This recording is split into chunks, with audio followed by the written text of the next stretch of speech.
Hey there, Foxy friends. Thank you so much for joining me here on my channel today. My name is Imogen Hearts and it's Sunday, and I have decided that here on my channel on Sundays we are going to talk about conspiracies, urban legends, and just, you know, weird stuff. Weird like me. So if you are at all interested in conspiracies, urban legends, or weird stuff, then why don't you give me a follow? We can be friends. We have a Foxy family here and we're non-judgmental. It's a safe space I want to create for people, and we're just weirdos.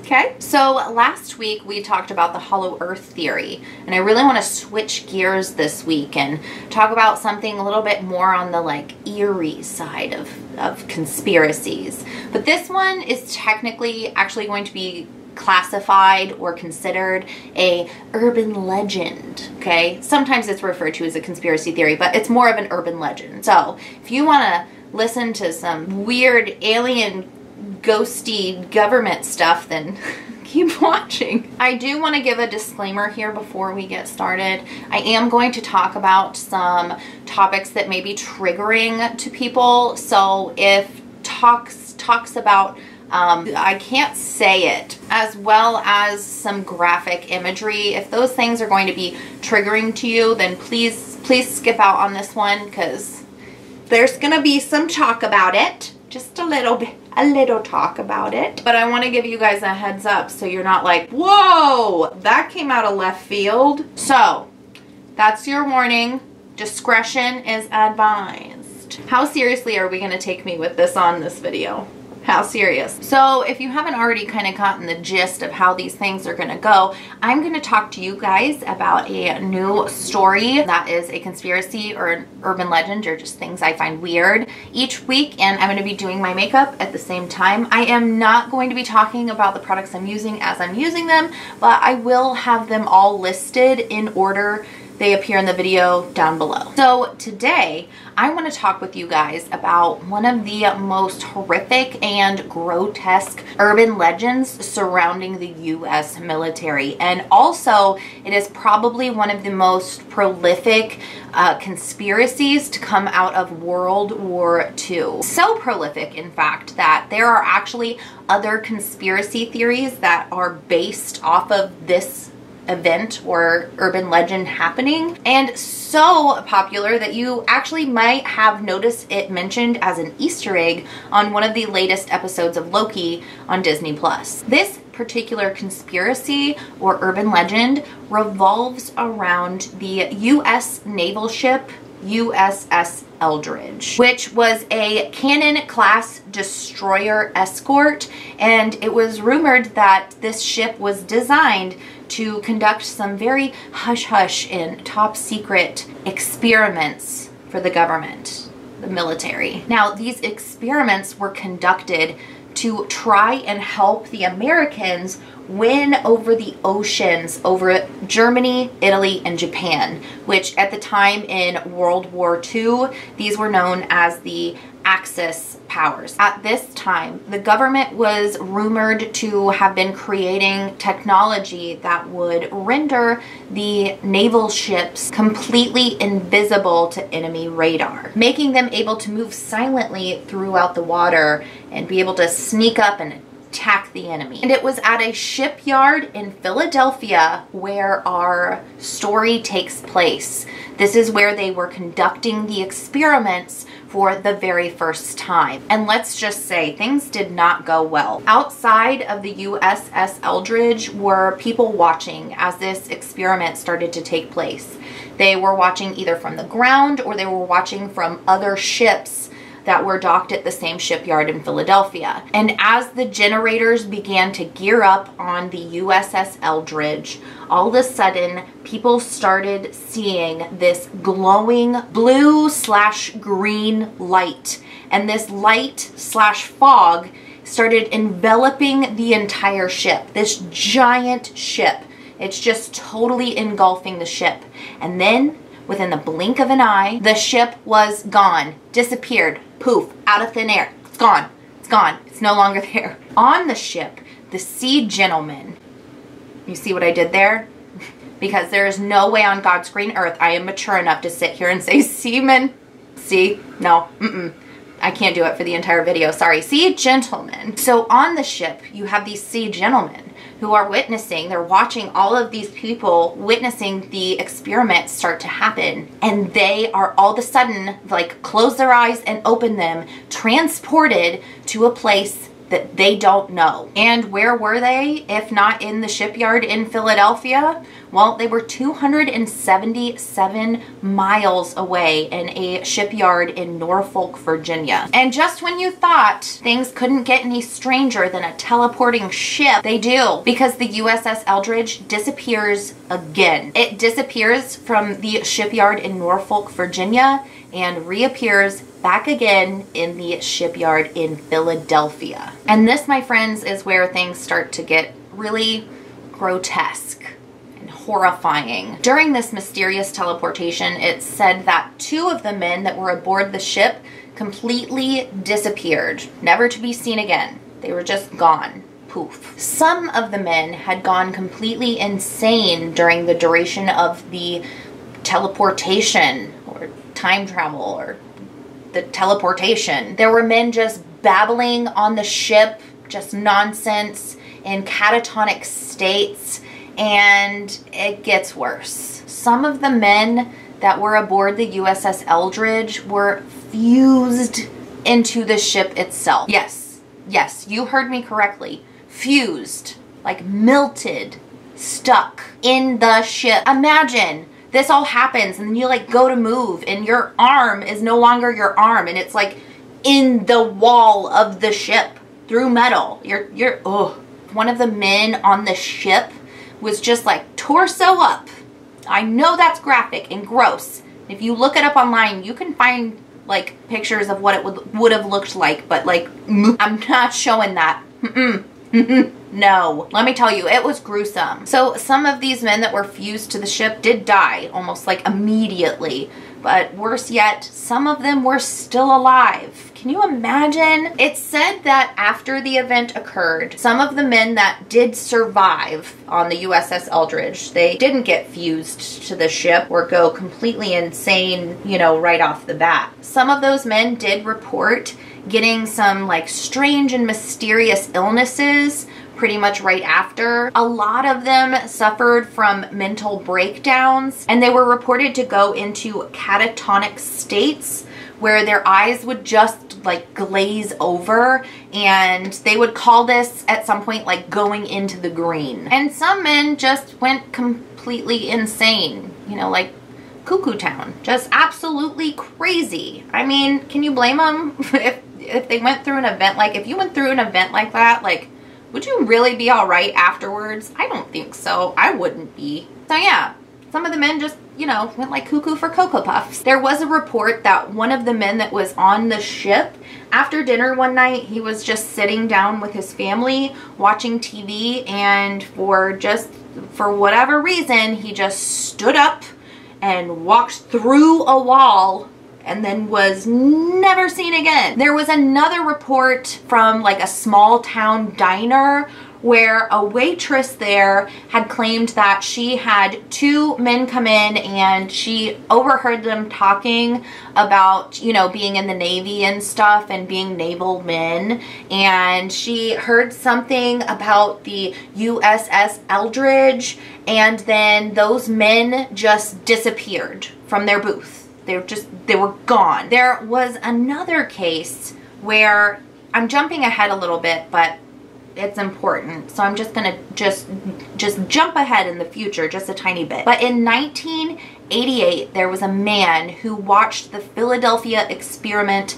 the movie. I told you it's popular. There's movies about it. It's popular, okay? So he watches this movie that came out in 1984, but he doesn't watch it until 1988, right? And he watches this movie, and suddenly all of these memories just come flooding back to him. He was there. He was also on the ship, the USS Eldridge, the day that these experiments took place. He said he started remembering these horrifying and absolutely just like nightmare fuel things that happened on that day, and he didn't remember them before because the government had literally like brainwashed him into forgetting about all of the events of that day in October of 1943. They were gone, all of his memories, but they were like awakened or brought back to him by seeing the events on the TV screen. At the center of this entire legend is one man, and this man goes by the name of Carl Meredith Allen, or you might have heard him referred to as his pseudonym or his alias, which is Carlos Miguel Allende, which, I'm sorry, I have to pause for 1 second and talk about this with you guys, because really, sir, are you okay? You're gonna choose an alias to hide behind, and it's literally like the Latin or Spanish equivalent of your own name. Like, were you out of creativity for the day? Did you just kind of like phone that one in? Were you just like, yeah, that sounds great, they'll never guess who I am? I really want to know. I can't explain to you guys how much this actually bugs me. Like, were you really lazy, or were you wanting to get caught? Like, were you wanting to get caught? It bugs me, okay? It's just a side note, but that really got me. Just so we're clear though, I'm gonna refer to him as Carl Allen because it's his name. So Mr. Allen claims to have witnessed the events on October 28th, 1943. He witnessed them because he himself was there in the shipyard in Philadelphia, but on another ship. This ship was the SS Andrew Forsyth. He claims that he witnessed what he called the Philadelphia experiment, which is actually where we get the name of the conspiracy or urban legend today. He saw the ship be engulfed by a glowing light or fog and then disappear only to reappear once again. Mr. Allen revealed this information to a man named Morris K.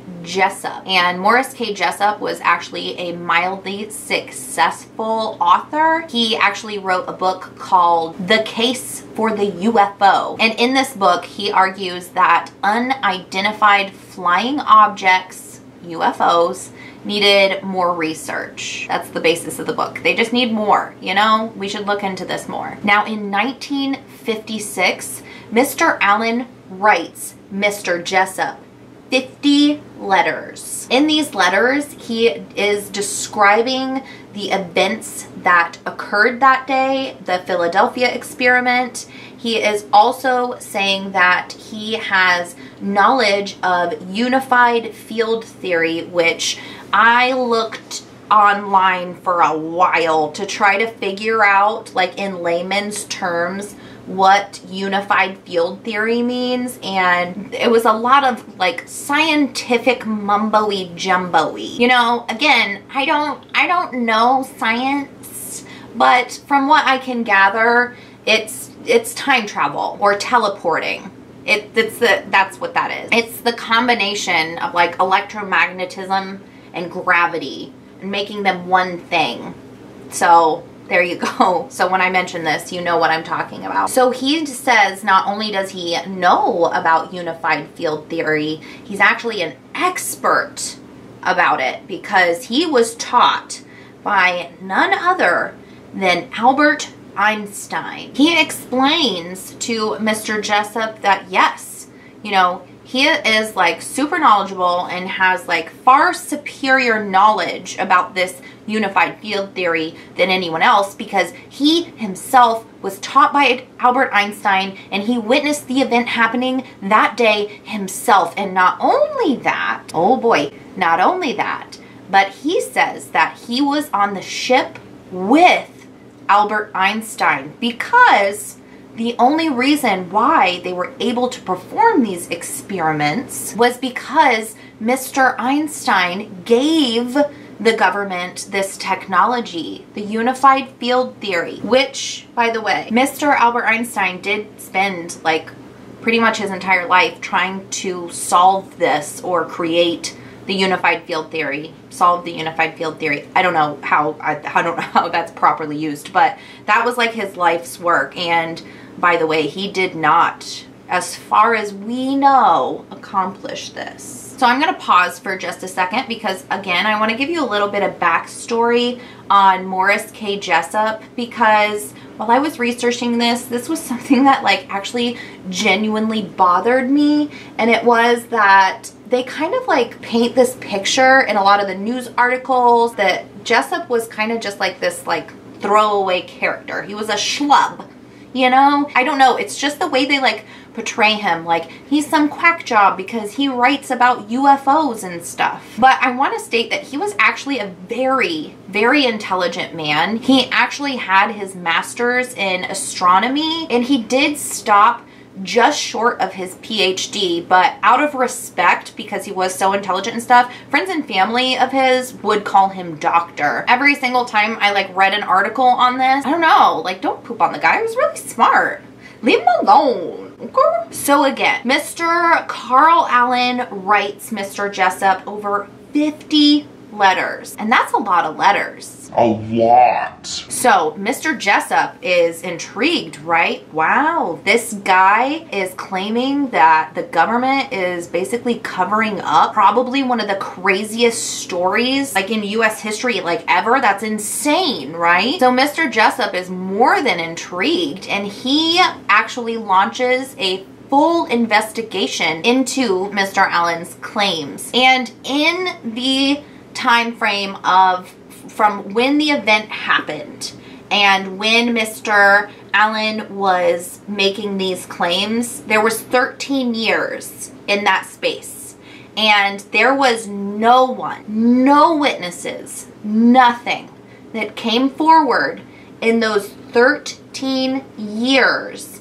stating that this happened in any way, shape, or form. So Mr. Jessup is growing increasingly frustrated because at this point it seems like Mr. Allen is just making all this up because he can't find one single shred of factual evidence to back up Mr. Allen's claims. And so like, you know, he's probably sitting there thinking like, this guy is wasting my time. Like he's just pulling on my chain, like none of this is real, and he's about to like wash his hands of it. He doesn't want anything to do with this story anymore. Just then, 2 officers from the Navy's Office of Naval Research contact Mr. Jessup. And you might be asking why? Why are these 2 men contacting Jessup?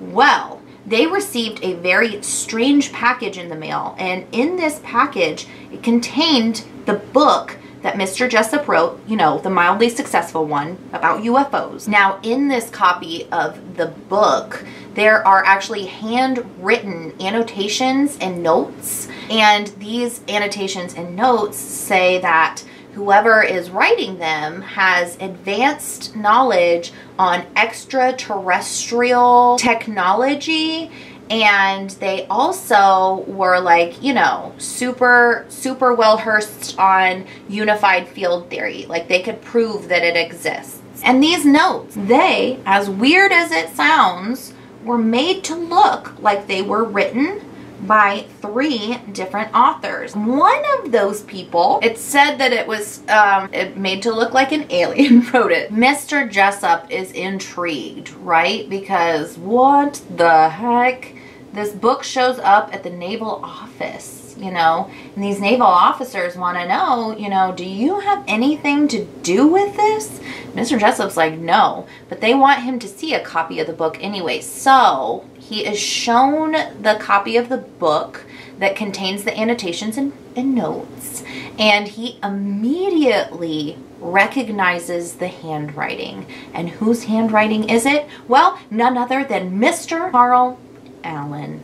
Carl Meredith Allen. Hey guy. So he recognizes this handwriting right off the bat because remember, Mr. Carl Allen has written Morris Jessup over 50 times. So he's probably really well acquainted with his handwriting at this point. And he says, yeah, all 3 authors, you know, all 3 of them. It's not 3 people. That's 1 man, and his name is Carl Allen. So now they know who is writing these things in this strange book that just appeared. So what do? They try to reach out and contact Mr. Carl Allen, and guess what? He's nowhere to be found. You can't find him. He's disappeared into thin air, just like the USS Eldridge. Okay, now, for some very bizarre and strange reason, I don't know why they did this, because, like, I don't understand everything here, okay? But the two naval officers that had the book, they took this book and they actually had it published and reprinted 127 times. And I found this part really confusing because I don't know, I could not find like anywhere if Morris Jessup gave permission for them to do this, because I feel like, wouldn't you need permission from the author? That's plagiarism, isn't it? I don't know. Maybe they didn't sell them at all. I couldn't find that information either. Maybe they just like gave them away. I'm not sure what happened there, but I thought like, you can't do that, but apparently they did. Again, this is like in the 60s, and you know, they can kind of, it's like the Wild Wild West down there, you know, they can do what they want, I guess. So anyways, these 127 copies would actually be like, you know, super sought out and like become prized possessions for conspiracy theorists, because how cool are you if you own one of the 127 books? Okay, now we're gonna jump a little bit over to Mr. Morris K. Jessup, because unfortunately this is actually where he leaves our story, because sadly he did end up taking his own life in 1959. What's even more bothersome to me is that, and again, a lot of the articles or like retellings of all of this, it for some reason really like leads you to believe that Mr. Morris chose to, you know, end it because Mr. Allen's claims drove him insane. They drove him mad and he just couldn't take it anymore, and so he took his own life. And I don't know why this really bothers me, but if you did a little bit of like surface research, you could find that this is like more than likely not the case, that they had nothing to do with each other. Come to find out, Mr. Morris K. Jessup was in a pretty bad and severe car accident, and he was badly injured, and then shortly after that he had gone through a split from his wife. And then he also, like, his career kind of just went down the drain. He kept trying to, like, not ride the coattails, but yeah, I mean, ride the coattails of his mildly successful UFO book. But all of the books that he wrote after that, they just kept, you know, flopping. They wouldn't publish them. They were like, no, these are terrible. And he, at the end of the day, ends up losing his publishing deal. And so, no, I don't think that Mr. Allen's claims made him crazy and whatever. I'm sure that they affected him. I'm sure they did, but not like that. And I don't know why this bothers me, but like, don't have his death be about Mr. Carl Allen Cuckoo Pants over here. Don't make that, I don't know. I don't know. It bothered me, okay? So I want to make it very clear that that's not why. But unfortunately, we're not going to be really talking about him anymore because he's not in the story anymore. Okay, so at this point, we have these claims being made. The Philadelphia experiment, the men who, you know, went crazy and all of that, all of these claims being made by only one man. One man. One man is saying all this. There's absolutely zero evidence to be found. There's no news articles of a strange occurrence. They can't really find any witnesses that are willing to come forward. I mean, this is like a complete bust, right? There is no actual factual proof in any way, shape, or form that this event happened. So I ask you, why is this legend or this conspiracy still alive and well and widely believed by conspiracy theorists and even just common people, like, to be true? Or if not like totally true, at least, you know, mostly true? And if not true, then why do we have people surfacing years later claiming that they were in fact on that ship? It did happen, but they weren't able at the time to verify Mr. Allen's claims because they were simply brainwashed by our military, our government. Is this conspiracy, this legend, based in reality at all? Well, no, it isn't. It's not. Come on, guys. It's not. No.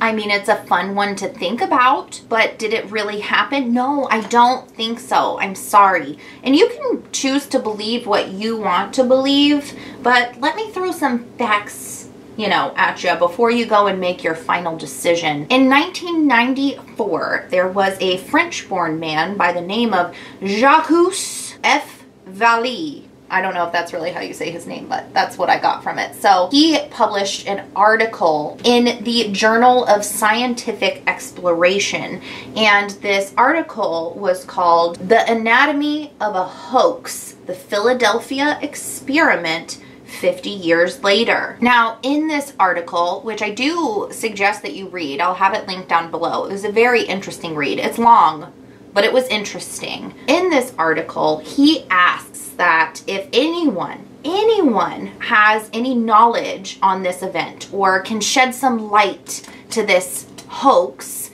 then please contact him. And someone did. He received a letter from Edward Dungan. Again, I hope that's how I say his name. I'm sorry if I butcher these names. I'm terrible. But he was serving in the Navy from 1942 through 1945. He was aboard the USS Instrum, and it was dry docked at the Philadelphia shipyard. Now, Edward was an electrician, and he was very knowledgeable on like the devices or things on the ships, and he did recall the USS Eldridge. It's his job, you know, to know what's on these ships. And at that time, he says they were like the military or the government was conducting experiments, but nothing of the supernatural or extraterrestrial kind.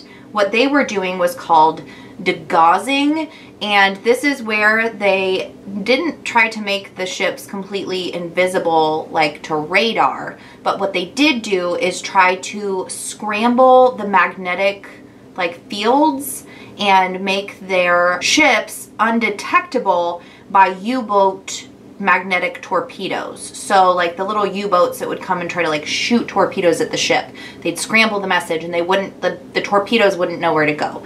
That's the type of experimenting that was happening on these ships. So nothing crazy, nothing like out of a sci-fi movie or anything, just, you know, plain Jane military experiments. He stated that also it could be confused, like it could be confusing because as far as the time travel or teleporting aspect of this story, he thinks that what could have happened is they might have seen the ship in Philadelphia and then disappear and then come back, because they actually used at this time, there's like a canal that actually goes from Philadelphia to Norfolk, Virginia.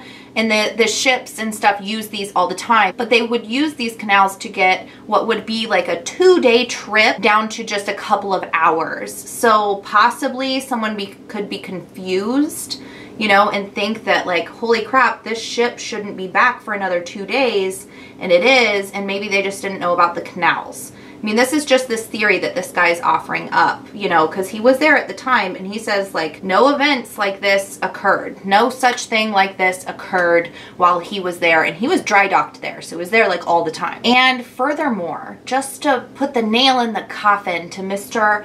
Allen's claims, they actually had a reunion between all of the sea gentlemen that were aboard the USS Eldridge. They had this reunion that was covered by like a news station. So all the guys that were aboard this ship during this time got together in 1999. Of course, they were asked about the claims that, you know, Mr. Allen had made. What did they think of the Philadelphia experiment? You know, did it happen? Did it really happen? And, you know, they all kind of just like laughed it off as folklore and like just somebody wanting some attention. They said, no, absolutely not, that this did not happen.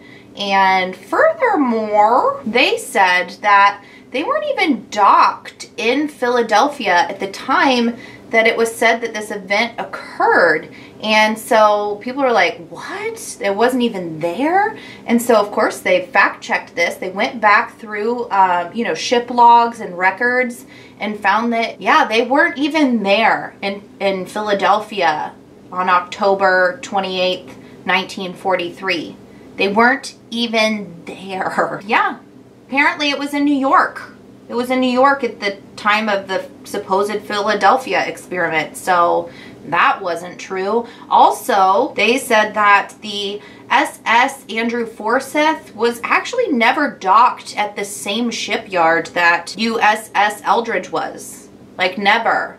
And again, they verified this through ship logs. Also, the SS Andrew Forsyth wasn't in Philadelphia either. And, you know, even more so, Albert Einstein, you know, he wasn't in Philadelphia either. Also, it said that the captain claimed that, yeah, sure, they were doing experiments and stuff, but the USS Eldridge was not a part of that. Like, there weren't those kinds of experiments happening on his ship. So now again, I beg to ask the question, how did this hoax, this legend, this conspiracy survive all of these years? Well, during my research, I did find some very interesting theories as to how this could happen, where something that's completely untrue could just continue to survive and thrive. So one theory is actually a lot more psychological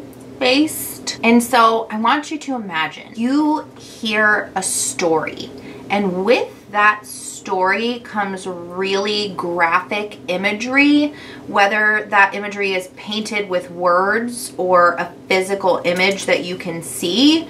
That imagery is going to, like, if it affects you or is like burned into your brain, you know, it really disturbs you. Over time, your brain will start to essentially fill in the blanks about the rest of the story and only really remember the graphic imagery or whatever disturbed you about the story. And it starts to morph over time into becoming a narrative that makes whatever it is that you heard true, whether you know it to be true or not. Your brain kind of just tells you it is, and you know, you kind of just go with what your man down. Anyways, you just kind of go with what your brain. Are you kidding? It's going great. Everything's going great. It's swell. It's swell. So your brain essentially tricks you, is what I'm trying to say. Your brain will essentially just kind of fill in the blanks for you and be like, yeah, the story was true. It was. I heard it. Remember that crazy thing that happened? Probably. So with this story in particular, you not only have the ship disappearing, which is kind of like, whoa, but you also have the graphic imagery of these men being melted or fused to the ship. I hope this makes sense. There's actually a lot of examples of this happening throughout history and time, but I really don't feel like pissing anybody off today because a lot of them are politically charged. So I hope that all made sense to you guys. I'm probably horrible at explaining that, but I really hope you got the gist of the sitch, you know? But another theory that could actually make a lot of logical sense, in my opinion, is that Mr. Allen was just really confused, you know? He might have had some PTSD, or he might have, I don't know, maybe had some other psychological things going on, and maybe he just got confused. There were a few events back then that he might have just kind of gotten, you know, wires crossed in his brain and he kind of came up with this story. But at the time the Manhattan Project was happening, which was a really tragic event where our government was doing some testing with nuclear bombs and stuff. Sorry, not nuclear, atomic Or is that the same thing? I don't know. But anyways, they were performing experiments. They probably shouldn't have been. But there was actually an incident where a couple of men were killed and the others were like seriously injured in a very, very brutal way. It was gruesome. And then also we have the Rainbow Project that was happening, which was trying to make ships in the air, airplanes, trying to make them invisible to radar, but from what I could tell, it really didn't have anything to do with the Navy. But possibly Mr. Carl Allen just kind of got things confused, and he came up with this story, this elaborate story in his head, and wanted to tell people about it. He thought people should know, which if it really did happen, yeah, I feel like people should know, but I don't think it happened. Okay. Just so I don't scare you guys, I'm gonna really quickly plump my lips and put my wig on, and we're gonna wrap this thing up. So right about now, I bet you're wondering what happened to Mr. Carl Allen. Because remember, right after the book showed up at the naval office, he kind of disappeared. No one could find him. Ooh, I shouldn't be talking and doing this. So shortly after these navalmen published his book in 1960, I believe, or in the 60s at least, Mr. Carl Allen actually resurfaces. Of course, because he wants the credit and the attention. Duh. Actually, it's kind of funny because at one point in time, there were actually a bunch of Carl Allens running around, you know, people claiming that they were him, you know, just to get some attention. And in fact, the real Carl Allen would actually go on to start speaking at like conferences and lectures and stuff. And the funny thing is that Mr. Allen's story over time kept changing. Whether it was where he was, the ship he was on, the scientist that was there with him would change. In fact, at one point, he said that one of the scientists that was there that he studied under, that he got his knowledge from, he was actually like a little person, and he died before Carl Allen was even born. So something's not adding up there, Mr. Allen. At one point, there was even a professor that like sought out a meeting with Carl Allen because in his exact words, it was merely curiosity over meeting a genuine crackpot. Yeah, so nobody's believing him. So why is the legend still believed? This guy clearly has an overactive imagination. And over like 80 years later, we're still thinking that this is, you know, somehow based in reality in any way, shape, or form. There's other conspiracy theories that are actually like based off of the Philadelphia experiment, the Montauk Project. They say that because of the government's success with the Philadelphia experiment, they moved on to the Montauk Project. It's got like, you know, movies. There's been multiple movies made, which by the way, let's loop back to that real quick. The man who came out and said that after he witnessed the movie, remember that guy? He said that, you know, the government washed his brain and he remembered everything after seeing this film. This guy's name is Al Bielek. Cool. I think that's how it's said. I don't know. But anyways, turns out this guy was not on the ship. He wasn't even in he wasn't in the Philadelphia shipyard. He wasn't there. So he clearly didn't witness it happening if he wasn't there. But also this guy says he's a time traveler. And, you know, on some accounts he says he can travel through time because he was on the ship. And it's like an after effect from the green glow and, you know, the teleporting. And then in other places, he's like, nah, I've been doing this since birth. When he was like a baby, an infant, little tiny toddler, he could understand people and he could communicate and he was super smart and he time traveled with a brother he had in another life. And I don't know. Listen, his story, I got sucked down that rabbit hole for a second. I'm gonna leave links down below to some like articles and things that this guy, he's something else. It was very interesting. It was very interesting. So at the end of all of this, I have to say to you, no, it didn't happen. But why is it still believed? I'm really genuinely curious. How has this urban legend survived all of these years? Why do people like full blown think it's true if there's literally No evidence. None. Zip. Zilch. None. Zero. I don't know. I don't know why this one just... This was fun. It was like peeling back an onion. There were so many layers. Just kind of kept finding out that things weren't true, and, you know, they took some wild turns, and, you know, all those claims that, like, it's like barroom talk. You know, you go to a bar and you gossip about it, and then people believe it to be true. And, you know, like the waitress who claimed that happened, turns out it didn't happen. You know, there was no police, I don't know, there's no police reports or anything. Like, nothing happened. It's all just like gossip and rumors that just continue to be spread. It's like playing a giant game of telephone. But this one still survives. And it's popular. So popular, it was in, you know, like I said, the latest episode of Loki on Disney+. And what did Loki say happened to the USS Eldridge? Well, it simply just went into the void. Anyways, I really hope you guys enjoyed this. I had so much fun doing this one. How do we like the makeup? It's something. I would love to hear you guys' thoughts on this particular story, whether it be that you believe it to be true, and I would love to know why, and maybe shed some light on why you think that this has survived all of these years if you are not a believer like me. I don't think it happened at all. I think it's really sad. I think Mr. Allen probably was like a really sick man, and he probably needed help, but people just kind of kept encouraging him type of thing. But anyways, I don't know. What do you guys think? If you like the video, please hit the like button, subscribe, share so we can get these videos out there, you know, stuff. I mean, I don't really think there's anything else for me to say here. Well, okay, bye!